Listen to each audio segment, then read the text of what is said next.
being expected to keep family secrets, even when someone was clearly being hurt. I thought loyalty meant silence. It doesn't. Constant guilt-tripping disguised as love. After everything we've done for you was a regular phrase, and I didn't realize how manipulative it was. My childhood was filled with magical adventure days where my dad took us to explore forgotten places. I thought it was just quirky family fun, a special secret that made our family unique. But it turned out to be a terrifying, criminal lie that shattered everything I thought I knew about my family. Every random Saturday morning, Dad would burst into our rooms, yelling, "Adventure Day!" and my brother Finn and I would scramble out of bed, buzzing with excitement. We'd all pile into our old blue van that Mom lovingly called the Mystery Machine. Yes, Scooby-Doo reference, I know, lol. We'd drive for hours sometimes, usually to different cities or towns within a few hours of home. The thing about these adventure days is that they always involved exploring what Dad called forgotten places, basically abandoned buildings, old factories, closed-down hospitals, unfinished construction sites, stuff like that. Dad would pack these little backpacks for each of us with flashlights, gloves, water bottles, and snacks. We'd park a few blocks away, then walk to these places, usually through some back entrance or broken fence. I always thought this was just normal family fun. I literally had no idea other families didn't do this. I remember bragging about it in elementary school, and my teacher giving me this weird look, but I didn't think anything of it. Dad had these rules we had to follow. No posting pics on social media. Seemed normal, privacy, whatever. Always whisper inside buildings. If we saw anyone else, we'd use our code word, banana, and immediately leave. We could each take one small souvenir, but only if it was already broken or clearly abandoned. And we were never, ever to tell anyone the specific locations of our adventures. My brother Finn was obsessed with these trips. He started a collection of little items. A rusted sign from an old factory, a broken piece of decorative tile from an abandoned hotel, stuff like that. Mom would help him arrange them in these shadow boxes in his room. I wasn't as into collecting stuff, but I loved exploring and the adrenaline rush of being somewhere we shouldn't be. Then, when I was about 14, I was at my friend Maria's house, and her dad was a police officer.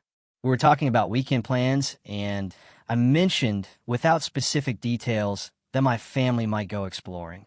Maria's dad started asking questions, and I described how we'd find cool, abandoned places to check out. Y'all, the look on this man's face. He very carefully asked me if we had permission to enter these buildings. I was like, no, they're abandoned. And he explained that what we were doing was actually breaking and entering, plus trespassing, which are illegal crimes. I was shook. I literally had no idea. In my mind, if a place was abandoned, it was fair game. I asked if it was still illegal if we didn't break anything, and he was like, yes, very much so. Then he asked about the souvenirs and explained that was technically theft. I went home that day feeling so weird and confused. Like my whole childhood was built around this activity that was actually criminal, but my parents are the most normal, rule-following people otherwise. Dad works in accounting. Mom volunteers at church. We're not criminals. I try to casually bring it up with my mom like, hey, so I was wondering about our adventures. And she got this weird look and changed the subject super fast. That's when I knew they definitely knew it was illegal all along. A few months went by, and I started noticing that our adventure days were happening less frequently. Dad would make excuses about being busy with work. I figured they realized I knew the truth and were phasing it out. Then last month, Dad announced we were doing a special adventure night. Said he'd found this amazing abandoned mansion about 2 hours away that was perfect and completely safe. Finn was hyped, but I was hesitant. Still, I don't want to be left out, so I went along. This place was different from our usual spots. It was this massive old mansion that looked like it had been abandoned mid-renovation. Tools everywhere, half-finished walls, but also some rooms that still had furniture and stuff. It felt less abandoned, more like someone was in the middle of working on it. I remember whispering to Finn that this didn't feel right, and he brushed me off. Dad seemed super excited about this place, kept pointing out architectural details and taking pictures, which he never did before. We were in this huge library room with built-in bookshelves when Finn found this small wooden box hidden behind some books. He opened it, and inside was a bunch of jewelry, like real jewelry with gems and gold, not costume stuff. The look on Dad's face was intense. He told Finn to put it in his backpack right away. I was like, Dad, that's not like a little souvenir. That's someone's actual valuable stuff. And he got angry in a way I'd never seen before. That's when we heard a car pulling up outside. Dad peeked through the window and went completely pale. He grabbed Mom's arm and whispered something. She looked terrified and grabbed Finn while Dad grabbed me, and we ran to the back of the house. As we were rushing down this back staircase, I heard voices inside the house and realized this wasn't an abandoned building at all. This was someone's home that was being renovated. We weren't urban explorers. We were literally burglarizing a house. Dad was pulling me toward this back door when suddenly there was a flashlight beam, and someone shouted, "Stop right there!" I turned and saw a security guard pointing at us, and then he reached for something on his belt, and I heard a loud bang. Holy crap, I thought we were being shot at. Mom screamed, and I literally pissed myself right there. The security guard had just slammed his flashlight against the wall to get our attention, but in that split second, I thought we were all going to die. Dad immediately pushed me behind him and put his hands up, yelling, "Don't shoot. We're leaving. We have kids here." The security guard was furious, shouting about calling the police. Mom was crying, and Finn looked like he was going to throw up. The security guard made us all sit on the floor while he called the police. The whole time, Dad kept saying, "This is all a misunderstanding. We thought this place was abandoned." But the guard wasn't buying it. He kept pointing at our backpacks, saying, "Then what's in there? What did you take?" Finn started crying and pulled out the jewelry box. The guard's eyes went wide, and he got on his radio again, saying, "We better get here fast." These people were stealing jewelry. I was sitting there, soaked in my own piss, watching my family fall apart. And all I could think was, this has been illegal the whole time. We've been criminals my entire childhood. When the police arrived, they separated us all for questioning. I was terrified and told them everything. All about our adventure days since I was little, all the places we'd been, the souvenirs we'd taken. The officer questioning me looked more and more disturbed as I talked. They took us all to the police station. I never seen my parents look so scared. Mom was sobbing. Dad kept trying to talk to us, but the officers wouldn't let him. They called my Aunt Patricia to come get me and Finn since our parents were being detained. When Aunt Patricia arrived, she looked at us like we were aliens. "What the hell is going on?" she kept asking, but we couldn't even explain it properly. How do you explain that your normal, church-going, tax-paying parents have been teaching you to commit crimes every weekend for your entire childhood? The ride to her house was silent, except for Finn having a complete breakdown in the back seat. I remember staring out the window, thinking my life as I knew it was over. At Patricia's house, she made us shower and gave us clean clothes. Then she sat us down and said, "Your parents are in serious trouble. They're being charged with breaking and entering, attempted burglary, and child endangerment." Child endangerment. My parents, the same people who made me wear a helmet to ride a bike around our cul-de-sac, who checked my Halloween candy with a flashlight, who had a family emergency plan for natural disasters. I tried calling Maria to talk to her dad, thinking maybe he could help. But Patricia took my phone away, saying no calls until we figured this out. That night, I couldn't sleep. I kept thinking about all those adventure days. How excited we'd been, how special they felt, the matching backpacks Dad got us, the little treasure hunts Mom would create inside the building sometimes. The picnics we'd have afterward, all of it was illegal. All of it could have gotten us arrested or hurt or worse at any time. The next morning, Patricia got a call. She spoke in whispers, but I heard enough. Dad was being held on bond. Mom was being released to come get us. The jewelry we'd found was worth over $50,000. The house belonged to some rich family who'd been renovating it for months. When Mom finally arrived, she looked like a different person. Her eyes were red and hollow. She hugged us both so tight I couldn't breathe, then pulled back and said, "I need you both to listen carefully. What happened last night was a terrible mistake. The other adventures were different. They really were abandoned places." But then I just snapped. I started screaming at her. They were all illegal. Every single one. You knew it the whole time. I was shoving her, hitting her arms, completely out of control. You made us into criminals. You lied to us our whole lives. Patricia had to physically pull me off. Mom. Finn was frozen, just staring at us both like he didn't recognize either of us. Mom started crying again, saying, "You don't understand.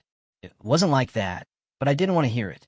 I ran to Patricia's guest room and barricaded the door with a chair. Hours later, Patricia convinced me to come out. She explained that Mom needed to take us home to get some clothes because we might need to stay with her for a while. The police would be coming to our house to talk to us again. The drive home was the longest 20 minutes of my life. Nobody spoke. Inside, Mom sat us down at the kitchen table. Her hand was shaking as she told us, "Your father has a problem. He's always been attracted to places he shouldn't go. When we first met, it was just abandoned buildings, truly abandoned ones. But over time, he started taking things. Small things at first, then bigger things." I couldn't believe what I was hearing. "So, we were burglars this whole time?" "No," Mom shouted, slamming her hand on the table. "Not you kids. Never you. The souvenirs were just to make it seem normal to you, like a family activity. Your father never wanted you to know what he was really doing." My entire childhood flashed before my eyes. All those times Dad would go off exploring on his own during our adventures. All those times we'd wait in a certain room while he checked other parts of the building for safety. Mom kept talking, her voice breaking. "I wanted to stop years ago, but your father, he said it was harmless. He said it made him feel alive, and the money helped when times were tough." "Money?" I screamed. "What money?" And that's when she told me the truth. Dad had been selling the valuable things he found in these places for years. Antiques, copper wiring, historical artifacts. Our family vacations, my dance lessons, Finn's private school. All paid for with stolen goods. I ran to the bathroom and threw up until there was nothing left. When I came back, Mom was on the phone with a lawyer. Finn was just sitting there, staring at his hands. I went to my room and started packing. I had no idea what was going to happen next, but I knew nothing would ever be the same again. The police arrived an hour later. 2 officers and a woman who introduced herself as from Child Protective Services. They wanted to interview me and Finn separately again. The CPS woman was gentle but direct. "Did you ever feel in danger during these adventures?" I didn't know how to answer. I never felt in danger from my parents. But were the buildings dangerous? Probably. Had I been one loose floorboard away from falling through a rotted floor my entire childhood? Apparently. "Did you know what you were doing was wrong?" she asked. "No," I shouted. "I swear I didn't know until a few months ago when Maria's dad told me. And even then, I thought it was just like a minor thing, not burglary." She wrote everything down, asked about other suspicious activities in our home, asked if Dad ever made me keep other secrets. It was horrible. They were treating him like some kind of monster. When they were done, the CPS woman told Mom that Finn and I could stay with her for now, but there would be follow-up visits and a court hearing to determine if we were at risk. Asterisk, asterisk, asterisk, the morning after we were caught in that mansion, the police showed up at our house with a search warrant. And I'm not talking about 1 or 2 officers. There were 5 police cars outside our house, and our neighbors were all just standing around watching like it was some kind of sick reality show. Mom tried to act calm, but her hands were shaking so bad she could barely unlock the front door. As they started searching, this detective sat us down in the kitchen and explained that Dad had been doing this for years, way longer than I realized. The adventure days were basically his cover for a much larger operation where he'd scope out places, determine if they had valuable items, and then come back later alone to take them. The detective kept asking us what we knew, and Mom kept insisting that Finn and I were completely innocent. But then the detective pointed to all of Finn's shadow boxes on his bedroom wall and asked, "And what about these?" Finn completely lost it. He started screaming that they were just souvenirs, just little broken things nobody wanted. When the detective started taking them down to bag as evidence, Finn literally lunged at him. Mom had to physically restrain him while he sobbed hysterically. I just stood there watching my brother have a complete breakdown over stolen property that he didn't even realize was stolen. The police started identifying items all over our house. That antique mirror, a grandfather clock in the dining room, even this old record player Dad gave me for my birthday last year. All of it was stolen. I couldn't even look at my own bedroom without wondering if everything in it was the result of some crime. Aunt Patricia came over during the search and practically dragged Mom into the backyard. I followed them because I needed to hear whatever they were going to say. Patricia was livid, like I'd never seen her before. She got right in Mom's face and was like, "How could you let this happen? How could you drag those kids into this? What kind of mother are you?" And that's when Mom finally broke. She just collapsed onto the patio chair and told us everything. Apparently, Dad had always been into urban exploration even before they met, but it was just abandoned places. Then after they got married and started struggling financially, Dad lost his job when I was about 4. He started taking small things to sell. Mom said she confronted him about it, but he convinced her it was harmless, just items from truly abandoned places that no one cared about anymore. But it escalated. By the time I was 10, he was specifically targeting vacant properties that still had valuable items inside. The adventure days started as a way to normalize it for us kids, to make it seem like a fun family activity instead of, actual crime. Mom said she wanted to stop so many times, but by then they were dependent on the extra income. My dance lessons, Finn's soccer team, our family vacations, all paid for with stolen goods. I just stared at her, completely disgusted. "So, you're telling me that everything in our life is basically built on theft? That every happy memory I have is funded by crime?" Mom couldn't even look at me. Patricia put her arm around me, but I shoved her away.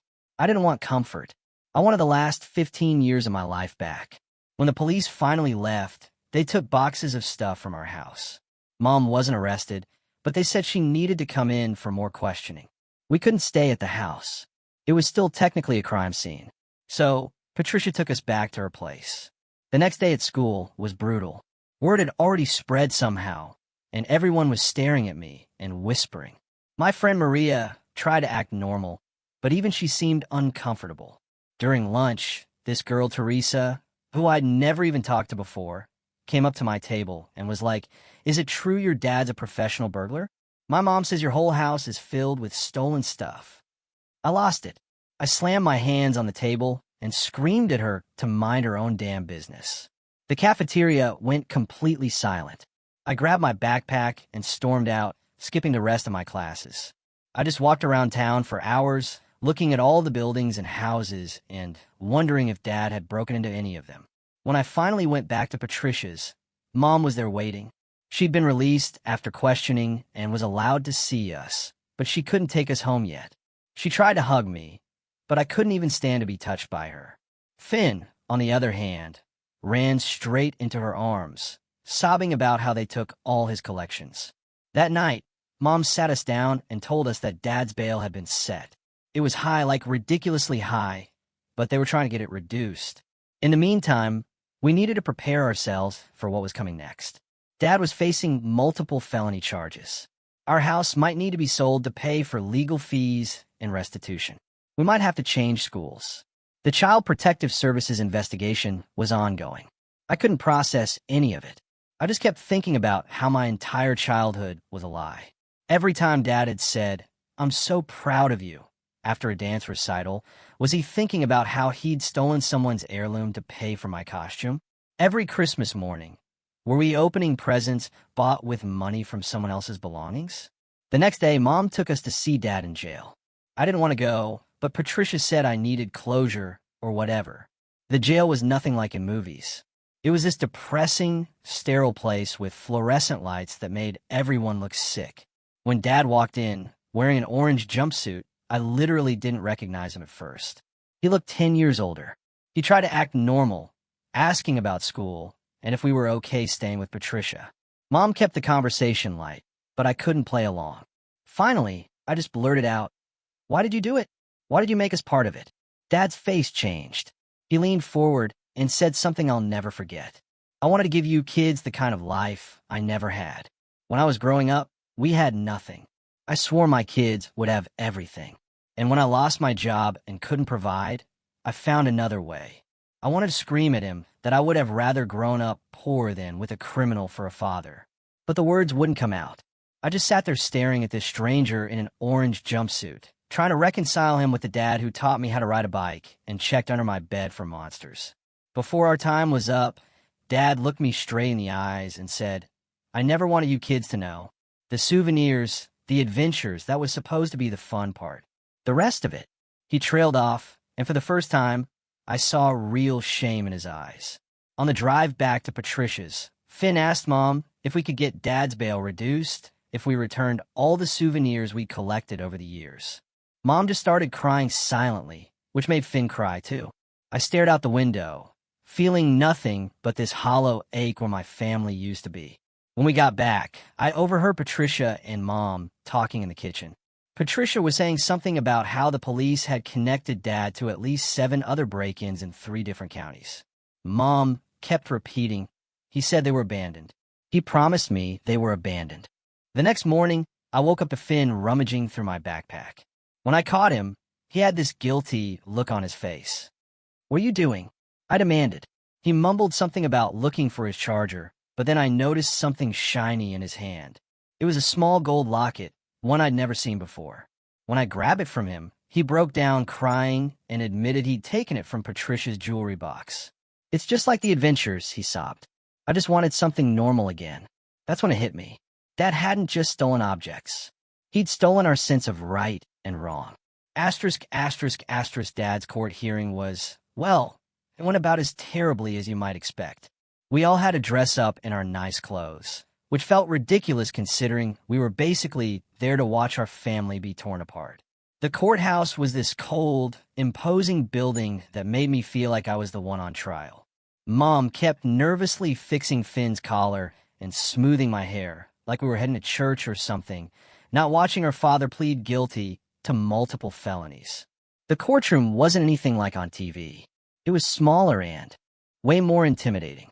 There were other families there for different cases, all looking as miserable as we felt. When they called Dad's case, my stomach dropped. He shuffled in, wearing an orange jumpsuit with actual chains around his ankles. He looked so small and ordinary, not like someone who'd been systematically robbing houses for over a decade. The prosecutor listed out all the charges, multiple counts of breaking and entering, burglary, theft, possession of stolen property, and this one hit me hardest, contributing to the delinquency of minors. That's us. We're the minors he was contributing to the delinquency of. When the judge asked how he pled, Dad just said guilty in this dead voice I'd never heard before. His lawyer tried to make this whole speech about how Dad was just trying to provide for his family, how he'd lost his job and felt desperate, how he'd never been violent or hurt anyone.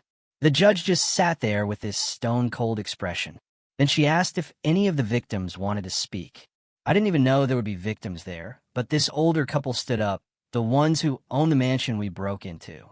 The woman was crying as she described coming home to find their family heirlooms missing, how violated they felt, how they couldn't sleep in their own home for weeks. The husband talked about how the jewelry box contained his mother's wedding ring and pieces he'd given his wife on special anniversaries that could never be replaced. I wanted to disappear into the floor. These weren't faceless, abandoned buildings. These were real people with real lives that my family had damaged. I looked over at Mom, who was staring straight ahead with tears streaming down her face. Finn was completely shut down, like he'd gone somewhere else in his head. When it was time for sentencing, the judge didn't hold back. 5 years for Dad. 5 years, plus probation after that, and we'd have to pay back everything. Restitution, they called it. The list of stolen items they linked to Dad was worth over $200,000. $200,000. Where are we supposed to get that kind of money?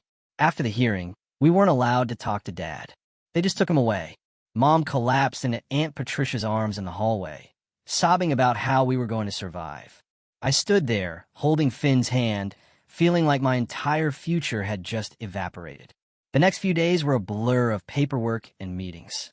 Our house was essentially being seized. Not technically, but we had to sell it to start paying the restitution. Mom met with this financial advisor who basically told her we were screwed. All of Dad's adventure money that had been supporting us needed to be paid back. And without his income, we couldn't afford our mortgage anyway. We had 2 weeks to move out, 2 weeks to pack up our entire lives. The worst part was sorting through everything, never knowing what was legitimately ours and what was stolen. Mom kept finding things little decorative items, electronics, even some of my childhood toys that she suspected might have been taken from somewhere. We ended up leaving so much behind because we were afraid of accidentally taking more stolen property. School became actual hell. Word had fully spread about Dad, and suddenly I was the burglar's daughter. Most people just whispered behind my back.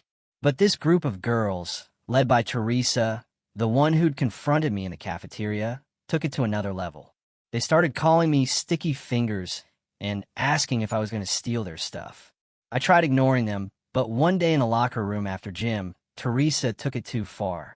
She noticed my silver bracelet, one Dad had given me for my 14th birthday, and loudly asked if I'd stolen it from someone's grandma. Something in me snapped. I shoved her so hard she fell back against the lockers. She came back at me swinging, and next thing I knew, we were on the floor, pulling each other's hair and screaming. It took 2 teachers to separate us. We both got suspended for 3 days. When Mom picked me up from the principal's office, I expected her to be furious. Instead, she just looked tired. In the car, she asked if the bracelet really was stolen. I stared out the window and asked how I was supposed to know what was real and what was a lie anymore. She didn't have an answer for that. The suspension actually came at a good time, if anything about this situation could be called good, because we were in the middle of packing up the house. We'd found this tiny 2-bedroom apartment on the other side of town, all we could afford now. Mom had to cash out her retirement account just to cover the security deposit and first month's rent. Her hair has started going gray at the temples, and she looks about 10 years older than she did a month ago. The worst part was when the CPS caseworker showed up for her follow-up visit. She took one look at our half-packed house and started asking questions about our stability. Mom tried to explain that we were downsizing because of financial issues, but the caseworker kept making these notes in her file that made my stomach hurt. She asked to speak to me and Finn separately. When it was my turn, she asked if I felt safe with my mother. I was like, what kind of question is that? Of course, I feel safe with her. But then she started digging into whether Mom knew about Dad's activities all along, whether she ever encouraged us to take things, whether she'd been an active participant. I defended Mom as best I could, but the truth was I wasn't totally sure anymore. How could she not have known where all that extra money was coming from? After the caseworker left, Mom had a complete breakdown. She just sat on the floor, surrounded by moving boxes, and sobbed that they were going to take us away from her. I'd never seen her so terrified. I sat down next to her and put my arm around her shoulders. And we just stayed like that for a long time. For the first time, I saw her as a person, not just my mom, someone who'd made terrible mistakes, but was drowning in the consequences. The moving day was chaotic and depressing. We had to rent this tiny moving truck and could only take what would fit in our new place.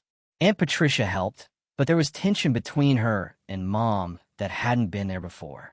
I overheard Patricia telling Mom that she was still enabling Dad by acting like he was the only one responsible, that Mom needed to own her part in all this. Mom turned around and snapped that Patricia had always been jealous of their life, that she'd been happy to benefit from their nice house and family vacations without ever questioning where the money came from. Patricia looked like she'd been slapped. She quietly said, "I never would have let my niece and nephew become accessories to crime," and walked out. She came back an hour later and kept helping, but they barely spoke after that. The new apartment is depressing. The walls are this dingy beige color, and you can hear the neighbors through the walls. Finn and I have to share a bedroom, which is awkward since I'm 15 and he's 14. We hung up a blanket to divide the room, but it doesn't help much. Mom sleeps on a pull-out couch in the living room because there's only 2 bedrooms. The kitchen is tiny, and the bathroom has this persistent mildew smell we can't get rid of. The first night, none of us could sleep. I could hear Mom crying quietly in the living room. Around midnight, I got up to get some water and found Finn sitting at the kitchen table in the dark. When I turned on the light, I saw he had a small collection of items spread out in front of him. Little things I recognized from our old house, from Aunt Patricia's, even what looked like a fancy pen I'd never seen before. I completely lost it. I grabbed him by the shoulders and practically shouted in his face, asking what the hell he was doing, if he wanted to end up like Dad. He started crying and saying he couldn't help it, that he felt this urge to take things, that Dad had taught him it was okay as long as he didn't get caught. I wanted to shake him, to make him understand how serious this was. But I realized that Finn had spent most of his formative years being taught that stealing was normal. Dad's rules and adventure days had rewired his brain. So instead of yelling more, I sat down and asked him where he'd gotten everything. Together, we made a plan to return each item. I told him whenever he felt the urge to take something, he needed to come to me first. It was a small moment of taking control in this chaos, but it felt important. For the first time, I was making a conscious choice to break the pattern Dad had created. The next big hurdle was starting at our new schools. Mom had to transfer us because we'd moved to a different district. My first day, I kept my head down and didn't talk to anyone.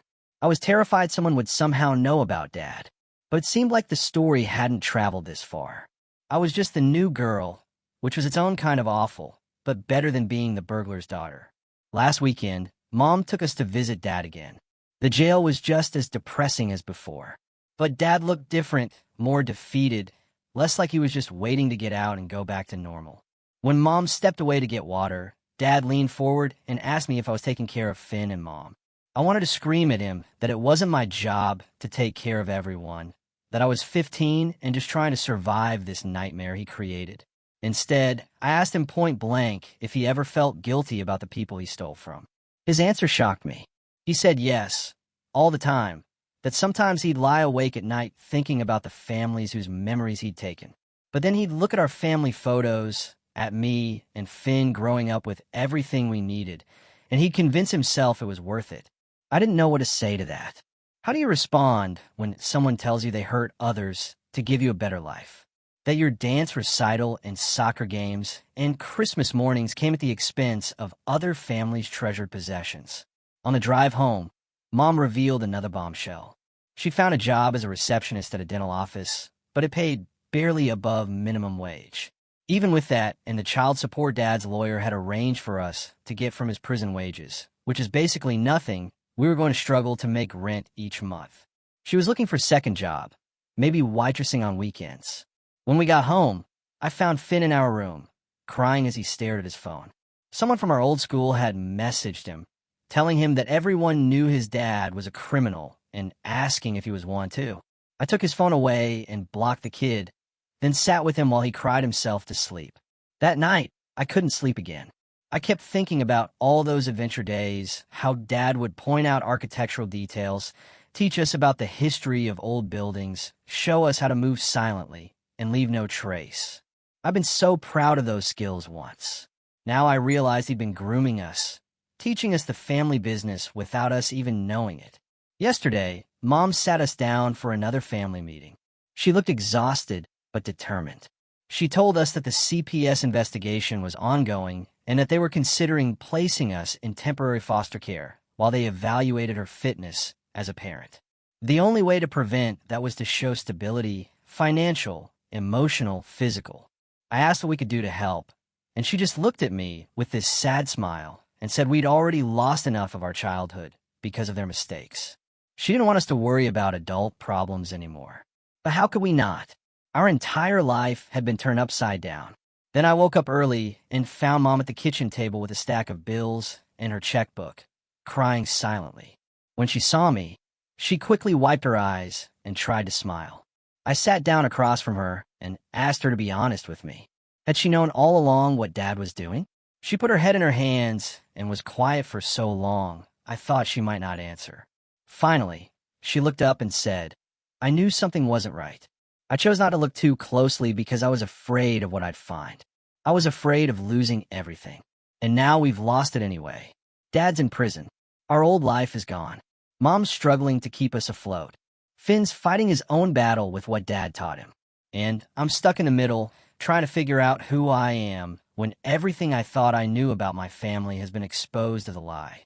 Sometimes I miss the adventures. Sometimes I catch myself looking at buildings and wondering what's inside. Dad's voice is still in my head, pointing out entry points, identifying valuable items. I'm terrified that whatever made him the way he is might be in me, too. Asterisk, asterisk, asterisk, it's been many years since my first post, and I never expected to be writing this update. I honestly thought I'd moved on from all of this, but some wounds never fully heal, I guess. Dad got released from prison 3 weeks ago, and everything I thought I'd resolved about our family's past has come flooding back. For those who need a refresher, when I was 15, I discovered that our family's adventure days, exploring abandoned buildings, were actually my dad's cover for breaking and entering and theft. He went to prison for 5 years. We lost our house and my mom, brother Finn, and I had to rebuild our lives from scratch. The last few years haven't been easy. We eventually moved out of that depressing apartment into a slightly less depressing townhouse when Mom got promoted at the dental office. I worked through high school and managed to get enough scholarships to attend community college, then transferred to State University, where I'm finishing my degree in psychology. Yeah, having a criminal father and a klepto brother definitely influenced that choice. LOL. Finn had a rough time through high school. He got caught shoplifting twice, which was terrifying given our family history. The second time, the store owner actually recognized our last name and made this comment about like father, like son, that made me want to crawl into a hole and die. Mom got him into therapy, which helped somewhat, but there's still this weird gleam in his eyes sometimes when he spots something valuable that makes my stomach twist. Dad and I wrote letters. Occasionally while he was in prison, mostly surface-level stuff at first. How school was going, the weather, books I was reading. I never visited after that first year. It was too hard seeing him in that orange jumpsuit. Too confusing to reconcile the dad who taught me to ride a bike with a man who taught me to be an accomplice to burglary. When his release date got closer, Mom started talking about him moving back in with her and Finn. They never divorced, partly because Mom is religious, partly because she couldn't afford the legal fees. I'd moved into my own apartment by then, sharing with 2 roommates to split costs. When Mom told me about our plans, I kind of flipped out. Like, was she serious? After everything he'd done to us? We had this massive argument in her kitchen. I kept asking if she'd forgotten how he destroyed our lives, how we'd lost everything, how she'd had to work double shifts for years just to keep a roof over our heads. She got this look on her face I'd never seen before and said, "William paid his debt to society. If God can forgive him, so can I." I stormed out, didn't talk to her for almost 2 weeks. Finn texted me saying I was being unfair, that Dad deserved a second chance. Easy for him to say. He was only 14 when everything happened, and he still idolized Dad in this weird way. I was 15, old enough to understand exactly how Dad had betrayed us, how he trained us to be criminals without our knowledge. The day before Dad's release, Mom called and asked me to come to dinner the following weekend to welcome him home. I told her I needed more time. She started crying, saying she needed me there, that she couldn't handle it alone. Classic mom guilt trip. I finally agreed, but only for her sake. I spent the whole week dreading it. What would I even say to him? "Hey, Dad, welcome back. How was prison? Thanks for ruining my childhood and giving me trust issues that have sabotaged every relationship I've tried to have." When Sunday came, I drove to Mom's place with this knot in my stomach. I sat in the car for like 20 minutes, almost turned around twice. Finally, I forced myself to go in. Dad looked older, gray hair, thinner face, but still recognizably the man who'd wake us up with Adventure Day. He stood up when I came in, awkward, like he wasn't sure if he should hug me. I kept my distance, giving a stiff wave instead. Dinner was excruciating. Mom kept trying to fill silences with cheerful chatter about neighbors and church friends. Finn was surprisingly quiet. Dad asked me about school, and I gave these short, clipped answers. I could feel Mom's eyes on me, silently begging me to try harder. After dinner, Mom insisted Finn help her with dishes, not so subtly giving me and Dad time to talk. We sat in the living room, avoiding eye contact. Finally, Dad cleared his throat and said he knew I was angry, that he didn't expect forgiveness, but he hoped someday we could at least be cordial. I was planning to just nod and leave as soon as possible, but something in me snapped. I asked him if he had any idea what he'd done to us. Not just the financial stuff and losing our home, but how he'd twisted our sense of right and wrong. How I still sometimes have nightmares about breaking into houses. How every time I see an abandoned building, I hear his voice pointing out entry points. How I double-check myself constantly, afraid I've inherited whatever made him think stealing was okay. He sat there, taking it all in, his face getting more pained with each word. When I finally ran out of steam, He looked down at his hands and said something I wasn't expecting. He told me that in prison, he'd had a lot of time to think about why he did what he did.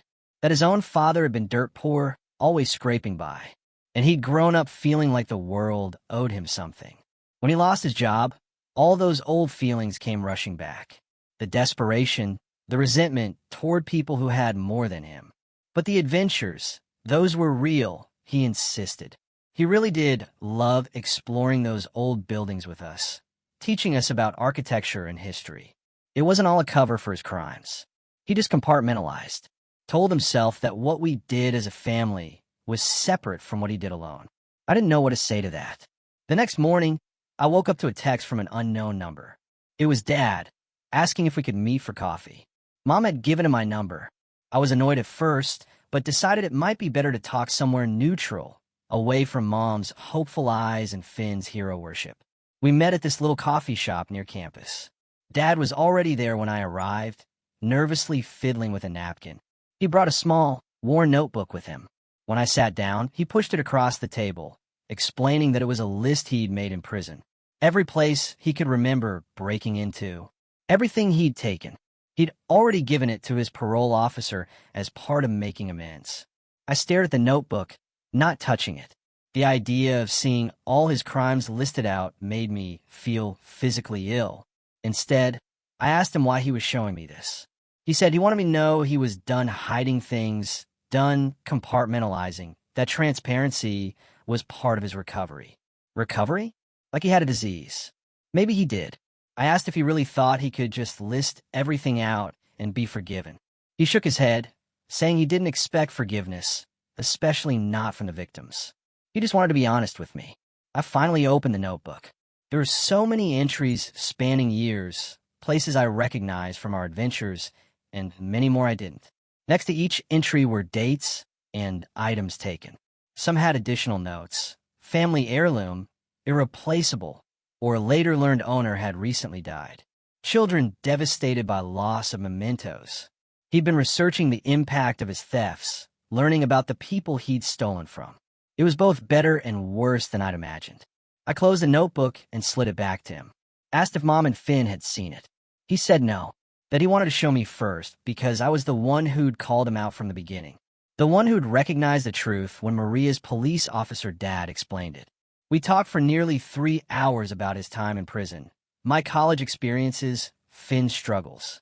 At one point, I asked if he ever missed it, the thrill of breaking in, finding valuable things.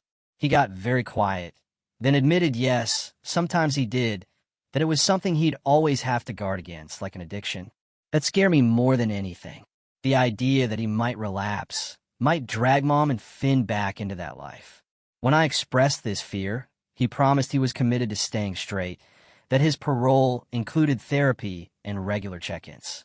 But promises from Dad didn't mean much to me anymore. The next family dinner was less awkward but still tense. Dad had found a job at a warehouse, the only place that would hire someone with his record. Mom seemed happier, though tired from still working long hours. Finn was excited about starting community college in the fall. As we were finishing dessert, Dad started talking about this historical building downtown that was being renovated, describing the architectural details with that old familiar enthusiasm. I watched Finn's eyes light up, that same excitement I remembered from our childhood adventures. Without thinking, I cut Dad off mid-sentence, asking if he'd told his parole officer about his interest in this building. The table went silent. Mom looked mortified. Dad's face fell as he realized what I was implying.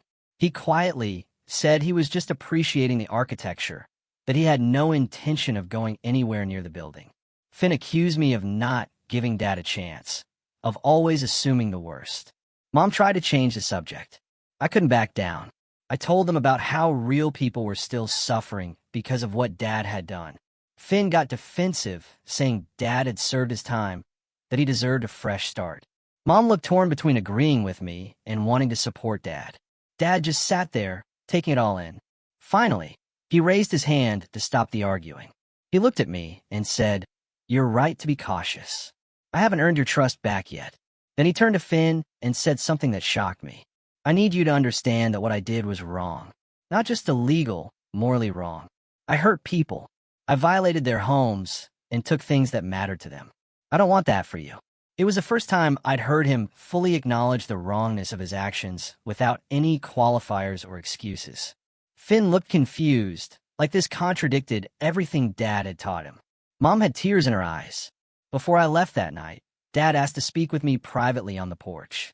He asked for my help with Finn, said he was worried Finn had romanticized his crimes, that he needed to understand the consequences. I was torn. On one hand, I was still angry with Dad, still didn't fully trust him.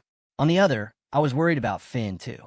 I agreed to help, but made it clear I was doing it for Finn, not for him.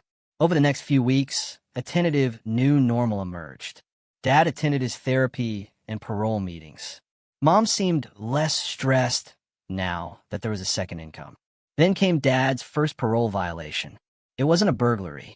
He missed a check-in meeting because he'd gone to look at an abandoned factory outside of town. He wasn't breaking in, just looking, but he'd crossed county lines without permission and missed his appointment. His parole officer gave him a warning, but it sent Mom into a panic and confirmed all my worst fears. When I confronted him about it, he got defensive, saying he wasn't doing anything wrong, just looking at the building from the outside. I asked if that's how it started before, just looking, and he didn't have an answer. That night, I had a long talk with Mom. I told her she needed to be realistic about who Dad was, about the possibility that he might never fully change. She listened without interrupting, which was unusual for her. When I finished, she admitted she'd been having similar thoughts, that she'd noticed Dad looking at buildings in that old, calculating way. For the first time, Mom and I were truly on the same page. She asked what I thought she should do, and I was honest. I didn't know. Leaving him would mean starting over again financially, which she couldn't afford. Staying meant potentially enabling him if he slipped back into old habits. We didn't come to any conclusions that night, but something had shifted. Mom was seeing Dad more clearly, less through the lens of wishful thinking. 2 days ago, Dad called me asking to meet. I suggested a park this time, somewhere public, but where we could talk privately. When I arrived, he was sitting on a bench, that notebook in his hands again. He started by apologizing for the parole violation, for making Mom worry, for confirming my suspicions. Then he handed me the notebook, not the list of thefts this time, but new pages he'd written, a plan for moving forward. I read through it all, not sure what to feel.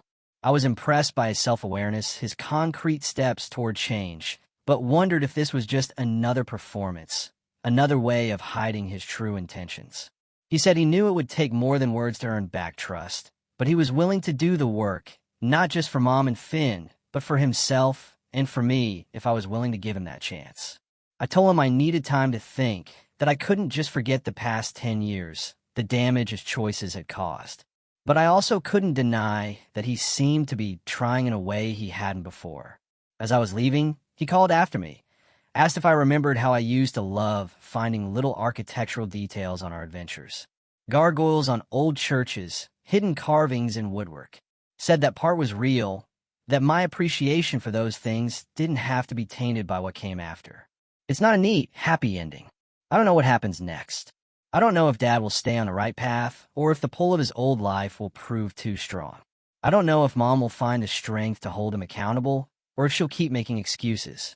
But for the first time, we're all confronting the truth, even if it's terrifying, and that feels like a beginning.